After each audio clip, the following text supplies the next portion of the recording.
Hello again. Oh, yoink. I had to MacGyver this. Hello again. Back to a moment to myself. It's been all of 2 seconds, but we're here. What's on the agenda today? Let's see. I made a list because I feel like lists help me keep track of my logical thoughts. But hey, that's just me. Bill Tompkins. We're going to start off with good old Bill Tompkins.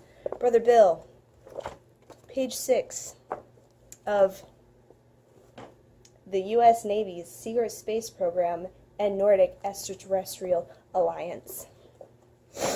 Michael Sala. Good old Michael Sala. I don't know how much we will cover in this, but I think, like I said before, I want to cover him entering the Navy and exiting and what they did after. We'll talk about what's in between later down the line, if I ever hopefully get there. But first I want to talk about going into the Navy. So, before all of that, interestingly enough, Bill moved to San Diego with his family, and he was there 4 blocks away from the ocean when the Battle of Los Angeles is another, like, what is it? Battle of, let's see, what do they call it? I always refer to it as the Battle of Los Angeles, but, you know, it has another name.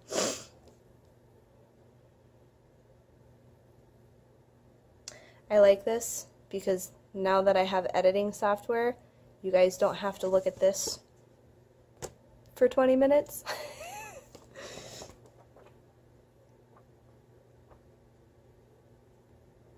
He was 17 years old at the time, living with his parents in Long Beach. In his autobiography, Selected by Extraterrestrials, he wrote about his experience. And he said they were living on the 2nd floor apartment, like I said, 4 blocks away. And 8 p.m., there was a light outside. So they went out and looked. There was an intense light. It says the beam turned right into their eyes. It was out on the ocean, and it turned into their eyes. And then it went out. And later on, that was at 8 p.m., and I think it said it's midnight, they were woken up to artillery and sirens. And you've seen the picture of the craft. It's all lit up, and they're all shooting at it, but nothing was hitting it. And he said 3 and then 5 more showed up. And he describes this as watching it for hours to the point that they got bored and went to bed. Dr. Sala goes on to talk about how at least 1 craft was recovered. I don't know if it was maybe 2. I'll try to be as accurate as possible, but, like, I'm not an expert, so, like, you know, get these books and do your own work. Oh, I forgot about this. We know that senior personnel from Douglas, including its president Donald Douglas, personally witnessed these events, according to Tompkins, who later worked for 12 years with the Douglas Aircraft Company. Well, so Sala talks about how the aircraft that was shot down that day was taken to Wright Field, which was later Wright-Patterson Air Force Base. And we have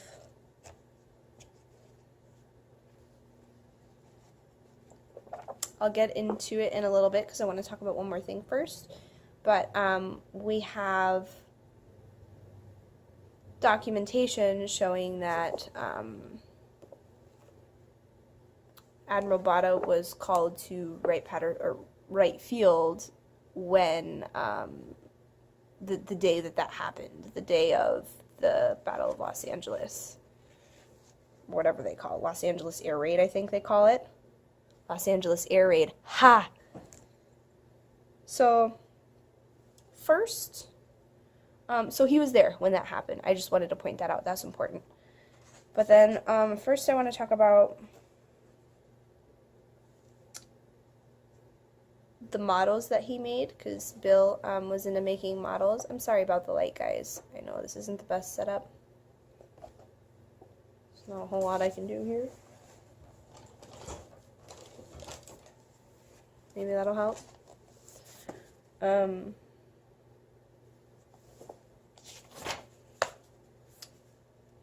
3. So he made models when he was a kid, and they were so good. They were so good that they thought that his dad was a spy because they had top secret like pieces on the models, that like things that people weren't supposed to know about, because he would go and he would actually tour the actual ships, and he would write in his journal, and then later he would go home and make these models, and they were so accurate that the Navy took notice. And that's a picture of them. Pretty cool. So there's that, and he got this cool letter. You could pause that and read it, I guess. I don't know if it hopefully went clear. Just talks about how, like, you're cool, you should join the Navy. And then I wanted to discuss the package passes, which is on page 28. So I didn't really give you an overview of Bill.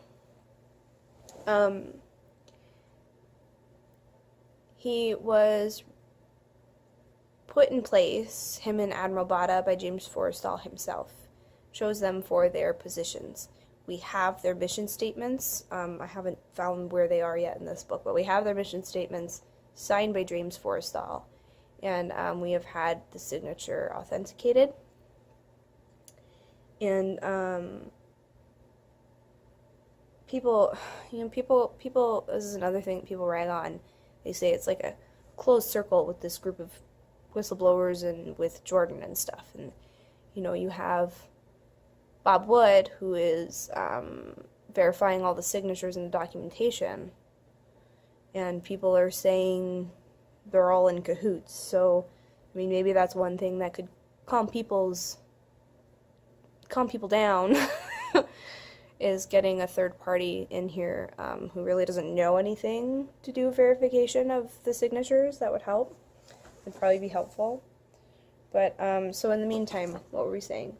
We have their mission statements saying that Admiral Botta was in charge of a group of people who they debriefed spies that were embedded in Nazi Germany. I think it was 12 spies. And they made information packages of their testimony, memos. He said there were pieces of, like manuals, pieces of technology. He said oftentimes they weren't even human languages. They would be sometimes in German, sometimes in like alien hieroglyphics. And there's actually pictures out there of that you can see that Bill put out. But so they would debrief the Nazi spies. They put together these packages of everything that they acquired from them, and Bill himself was in charge of going to various think tanks, universities, contracting agencies across the U.S. and delivering the information. Oh, I can't do that. I discovered that, remember? Haha, don't mute the thing. I'm just gonna let that keep popping up. So he would deliver this information, and after he left the military, he went to work for Douglas.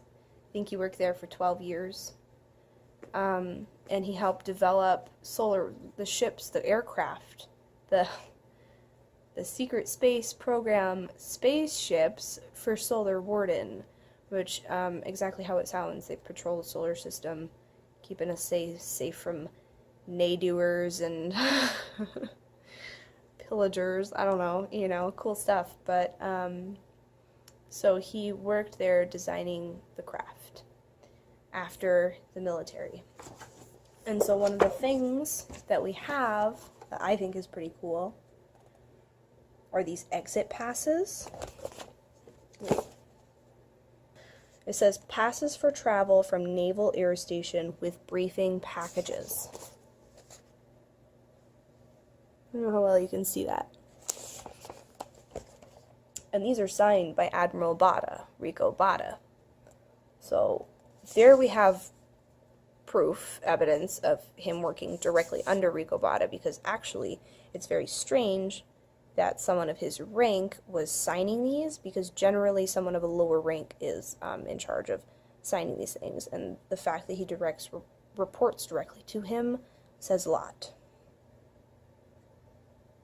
He says, the exit pass authorizing Tompkins to carry a packet using a non-combat aircraft is highly significant in terms of demonstrating that he performed covert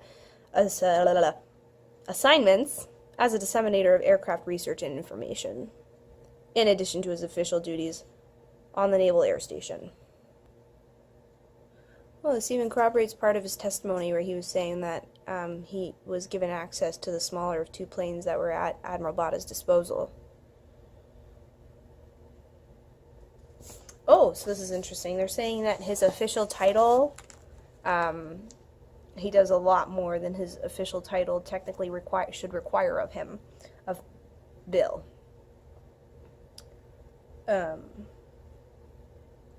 It says, I just like this, according to the Bureau of Naval Personnel Bulletin of May 1944, the official duties of an aviation machinist mate were, in quotes, maintains and repairs aircraft engines, propellers, fuel system, brakes, hydraulic system, gear starters, operates machine startup tools, end quotes, carrying packets to unknown locations and using non-combat aircraft to do so is clearly well beyond the responsibilities of an aviation machinist mate.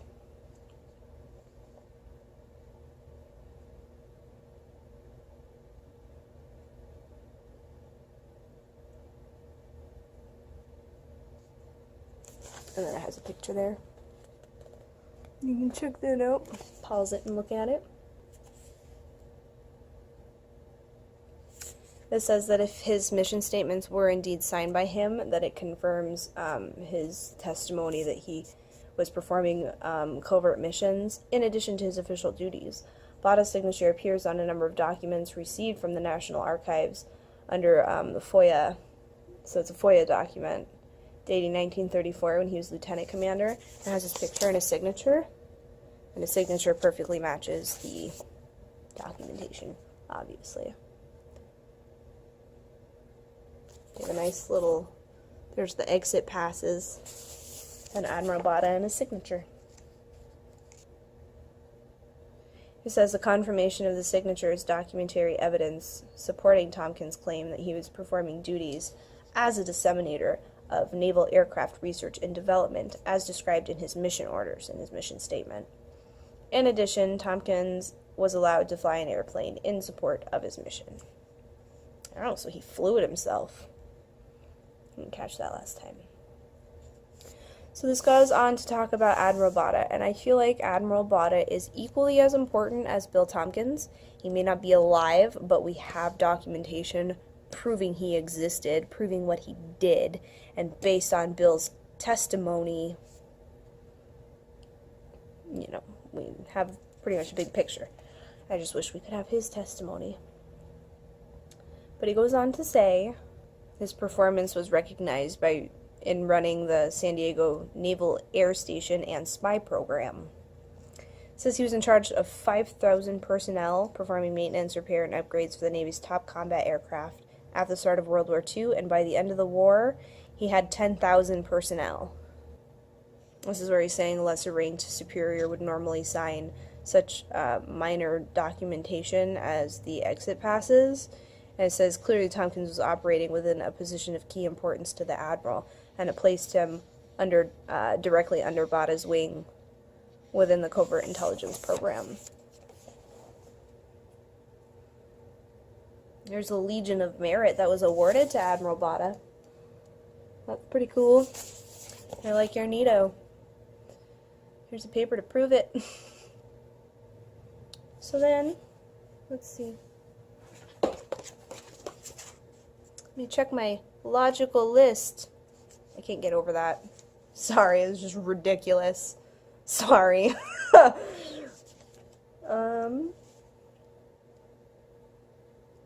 Exit passes. Botta pick signature. What does that say? Oh, signature match. I I scribbled this stuff down in a hurry. I don't even... Bottom paragraph. 32 bottom paragraph. Let's see if I missed that. I don't know what that means. Let's find out. It's exciting. Let's find out together. Oh. Of course I covered that. Silly me.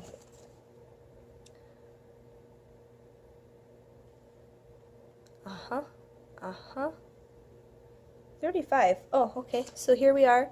FOIA document. Day of the Battle of Los Angeles, Botta was ordered to travel to Wright Field. Air Force and Navy study foreign and experimental aircraft there. Battle of Los Angeles aircraft were sent there, and the Roswell aircraft was sent there. And we have documentation and testimony to prove that the craft from Roswell was sent to Wright-Patterson. And we have a FOIA document proving that Botta was sent to Wright-Patterson the day of the Los Angeles air raid. I don't believe in coincidence. You guys follow Q? Don't believe in coincidence. There's not that many. So, we are at... Where were we at? I already said so. Wright Field. Wright Field. So this was before it was Wright-Patterson. Sorry.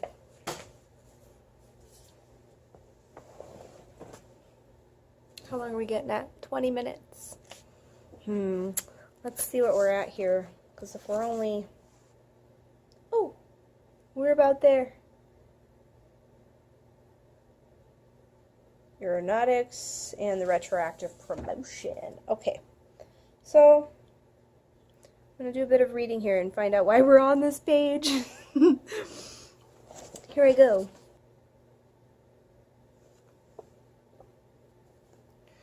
Okay, so I don't know if you guys know much about the Air Force versus the Navy kind of narratives that are happening. They're sort of separate entities. Well, they are separate entities. They don't intermix. Recording has stopped for some reason. I don't know. So, where was I? They don't intermix. That was strange. I'm glad I was like mid-sentence and not, I don't know. Anywho. So Wright Field was used for both Air Force and Navy. So regardless of which one of them retrieved the craft, it would have gone there. I assume the Navy must have retrieved the craft because they sent Admiral Botta. So this, here on this page, is the document proving that he was sent there that day. If that's zoomed, I don't know if that's going to be legible for you guys.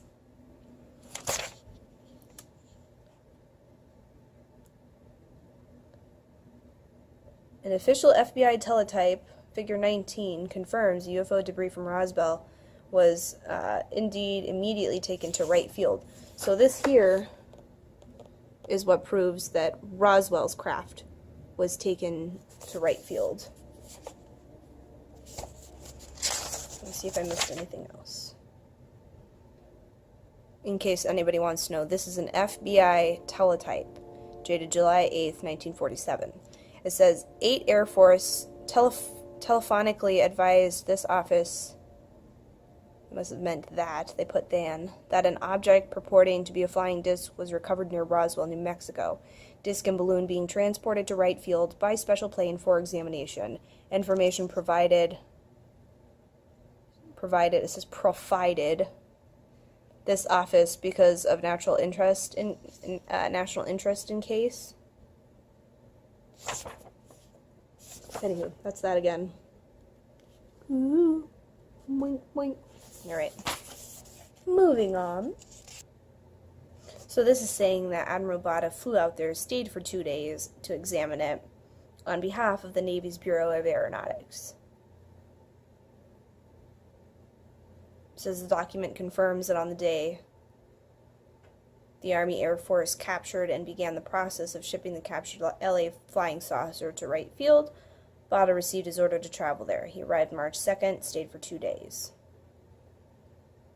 It says the significance of the document cannot be underestimated since it reveals that Botta was identified by the Navy's leading engineer division, the Bureau of Aeronautics, as the representative for investigating the power of systems of retrieved anti-gravity aircraft.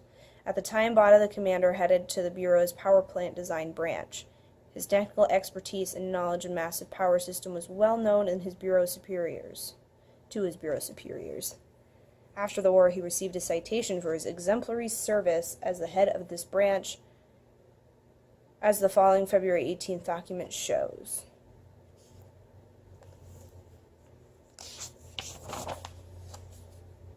Yet another FOIA document shows that on October 1st, 1 month before he was assigned to the Naval Air Station,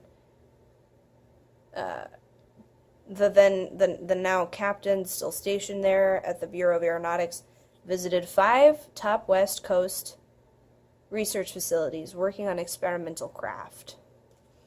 This FOIA document, issued on September 30th, confirms Botta was directly involved with the study of experimental craft and that this was connected to his impending reassignment to one of these facilities, Naval Air Station San Diego, December 1942. And that's this document here.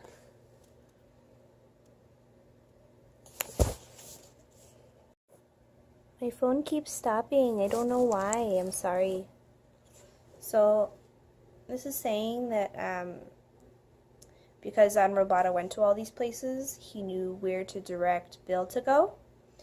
And this FOIA document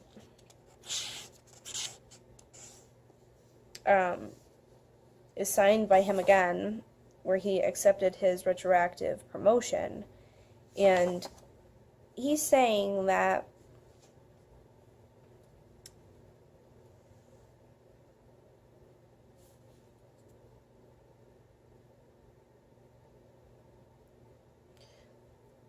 during this time, the normal promotion process is suspended because of wartime stuff, and so that's why it was retroactive. And it just goes to prove that he was in charge of a lot more than what his normal position of, what was it called? Repair and maintenance, running a repair and maintenance facility would not require a rear admiral. FOIA documents further confirm that Botta retired with the rank of Rear Admiral Upper Class after completing his final assignment as the head of the Naval Air Materials Center in Pennsylvania. It says analysis of the previously shown documents corroborate Tompkins' claim that he was indeed acting as a carrier, and a courier, it says disseminator of aircraft research and information for a covert naval intelligence program with up to 29 spies. I was wrong about the 12. 29. In Germany occupied Europe during World War II. This leads to the question, what did Tompkins learn and what information was he carrying in the briefing packets to top U.S. research and development facilities studying experimental extraterrestrial craft?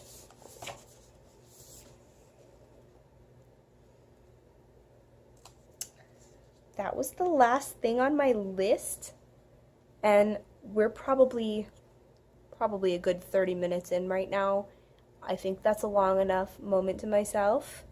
Next time, I will get into what happens when he leaves the military, what he does in Douglas a little bit more, and what verifications we have there, as well as where Admiral Botta went, because where he went was really fishy too. Like, they were like, he had all these people at his disposal, all these projects that he could run, a huge facility, and it was a place, I believe it's like where they were building the most sophisticated naval ships at the time, and this is post-World War II, so why is this facility still intact?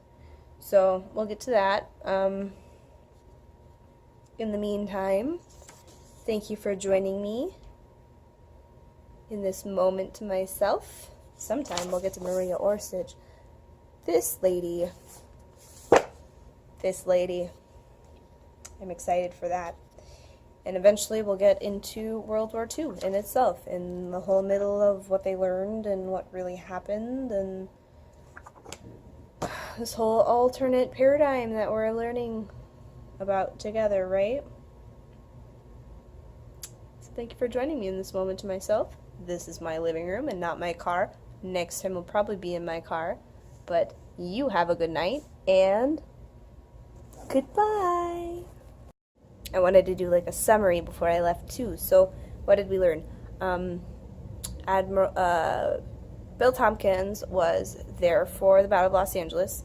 He made models that the Navy took notice of. I think I told you they actually grilled his dad, thinking his dad was a spy. Like they detained him and everything. He disseminated packages. We have the exit passes. We have the mission statements, which I'll try to find that for you next time. Maybe I'll have a picture of that for you guys. We have, what else do we have? His honorable discharge paperwork, among other things. And so we know that Bill and Admiral Botta both had ranks that far surpassed the responsibilities that they were officially designated to have had. Does that make sense? Should make sense. So yeah. Thank you for joining me in this moment to myself. This is my living room and not my car. I will see you next time.